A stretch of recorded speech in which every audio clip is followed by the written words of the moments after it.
بسم الله الرحمن الرحيم عن ابن عمر رضي الله تعالى عنهما قال رسول الله صلى الله تعالى عليه وسلم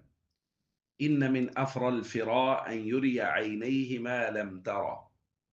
رواہ البخاری۔ نبی کریم صلی اللہ علیہ وسلم نے ارشاد فرمایا، سب سے بدترین جھوٹ یہ ہے کہ انسان خواب میں ایسی چیز کو دیکھنے کا دعویٰ کرے جو اس کی آنکھوں نے نہ دیکھی ہو۔ دوستو، خوابوں کے بارے میں بات کی جا رہی ہے۔ یاد رکھیے، جس طرح ظاہری زندگی میں کسی بھی واقعہ کے متعلق جھوٹ بولنا جائز نہیں ہے، بالکل اسی طرح خواب کے متعلق بھی جھوٹ بولنا قطعاً جائز نہیں ہے۔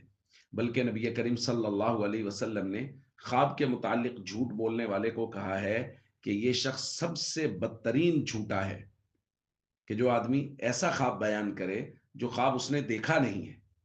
بہت سارے لوگ اپنا تقوی اور پرہیزگاری ظاہر کرنے کے لیے بہت سارے بزرگوں کی طرف نسبت کر دیتے ہیں۔ رات مجھے فلاں بزرگ کی زیارت ہوئی، رات مجھے فلاں صحابی کی زیارت ہوئی، اور بہت سارے لوگ تو اللہ ہمیں معاف فرمائے خود نبی کریم صلی اللہ علیہ وسلم کی طرف نسبت کرتے ہیں کہ نبی کریم صلی اللہ علیہ وسلم کی میں نے زیارت کی ہے، جبکہ زیارت نہیں کی ہوتی، ایسا کوئی خواب آیا ہی نہیں ہوتا، لیکن وہ اس کو بیان کر دیتے ہیں، اور شاید یہ سمجھتے وہ بیان کر دیتے ہیں کہ جی خواب کا اگر کوئی غلط خواب بیان کر دیا تو اس میں کون سا مسئلے والی بات ہے۔ یاد رکھیے، اس کو نبی کریم صلی اللہ علیہ وسلم نے بدترین جھوٹ قرار دیا ہے، اور اس کی وجہ بھی سمجھ لیجئے، چونکہ خواب کو نبوت کا 46واں حصہ اور بعض روایات میں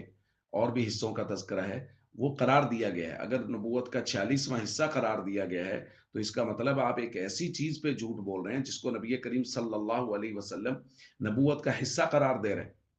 تو اس لیے یہ بدترین جھوٹ ہے اگر کوئی آدمی خواب کے متعلق ایسی چیز بیان کر دے جو اس نے خواب میں دیکھی نہیں ہے۔ اس لیے ہم سب کو چاہیے